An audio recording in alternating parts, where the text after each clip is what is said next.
What is up, everyone? Welcome back to my channel and welcome back to another Hogwarts Legacy news update. Now, Hogwarts Legacy just received a pretty big update, and in today's video I'm going to be going over all the patch notes for you all. There's quite a number of performance fixes, so hopefully after today's update, everyone's Hogwarts Legacy is going to be running a lot smoother. But before we get into the video, I wanted to take this time to thank today's sponsor, G2A. Now, G2A is a global marketplace that is dedicated to selling digital game codes. In fact, they even have some versions of Hogwarts Legacy listed on sale right now. But that's not all. They are currently doing a massive giveaway where you can win yourself a trip to Orlando, Florida to see Harry Potter World in Universal Studios. They will pay for the entire trip, including the plane, hotel, and tickets, and 5 different people will be winning double invitations, so you can bring a friend. The contest works like this: buy anything listed on G2A, then head down to the application form and fill out your personal information, register your purchase by plugging in your order number into the application, and then make sure you answer the contest question,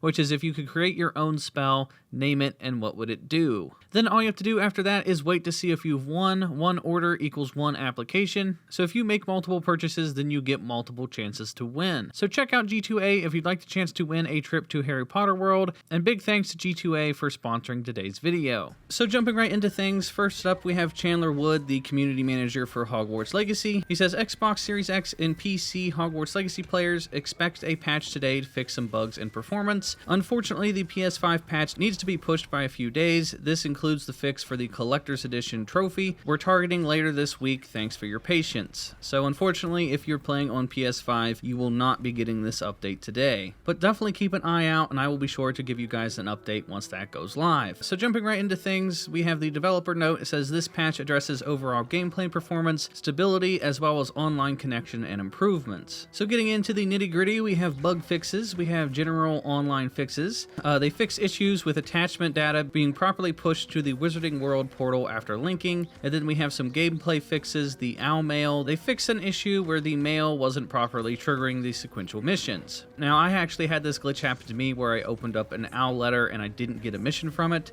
so it was a bit of a glitch that I was able to fix by reloading my save, but thankfully that's going to be fixed in this update. And then for world events, they fixed a rare crash around certain locations where an in-game world events were spawning. For example, when the dragon would randomly spawn in and swoop down, it would cause a lot of like freezing and stuttering. And then we have some NPC fixes. They fixed a rare crash when respawning NPCs in the world, and then they fixed a crash with some NPC schedules. So for example, you're flying around the Forbidden Forest and the enemies go to respawn, sometimes it would crash your game. And then they did a fix for characters. They fixed issues with flickering occurring with transparent head while the hair is still present. For example, there's a cutscene that I know happens with Professor Fig, and he would be flickering non-stop. This update is hopefully going to fix that. And then moving forward to the user interface fixes, they updated localization text for additional content items. They added build version to first time EULA, and then they fixed a rare occurrence of mission descriptions not being displayed correctly. Then for cinematic fixes, they corrected the visual effects presentation of robe transformations. They fixed the stability issue when skipping cutscenes, and then they fixed a crash when playing cutscenes and cinematics. Then for save game issues, they fixed an error of rewriting last autosave slot. Then they fixed an issue when restarting from last save around not being able to talk to a vendor after the initial conversation. And then they give a list of reported bugs that have been fixed around these saving issues. And then next up is probably the most important thing of this update, and it's performance and stability fixes. So they've improved the performance of the fidelity mode. They fixed a rare crash around hovering around the map.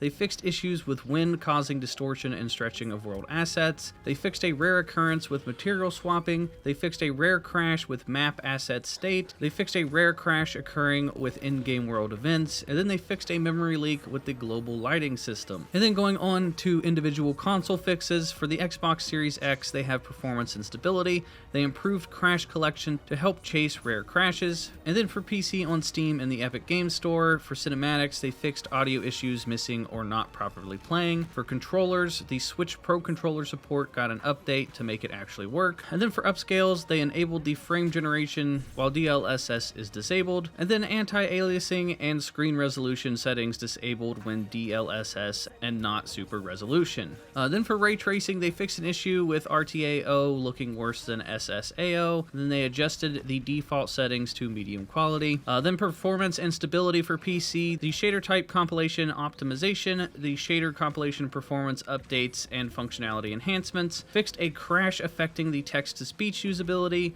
and resolved issues with world assets abruptly being stretched, which resolves the following reported issues. And then they resolved an issue with NVIDIA GPUs having lower frame rate compared to AMD. And then the DirectX version 12. Please note the DirectX version 12 is required to run Hogwarts Legacy on PC. We do not suggest attempting workarounds to run the game with DirectX version 11, as this causes stability issues with launching the game and the player experience. So those are all the major updates that are coming in this patch. These are a lot of performance and stability issues, so hopefully when you're playing Hogwarts Legacy, you're not going to see as many crashes and you're not going to have as many issues with your saved games. Now, unfortunately, based off of this patch, I don't think this is going to fix the majority of the performance bugs. I know when I'm still running around Hogsmeade or sometimes around in the castle, I get a lot of frame rate drops. This patch probably isn't going to fix the majority of the frame rate issues. So let me know what you guys think down in the comment section down below. Let me know if you guys have had any issues with your Hogwarts Legacy. Like I said, I get a lot of frame rate loss when I'm running around Hogsmeade or I'm running around Hogwarts. I play on both the Xbox Series X and PC, and I notice I get the frame rate drops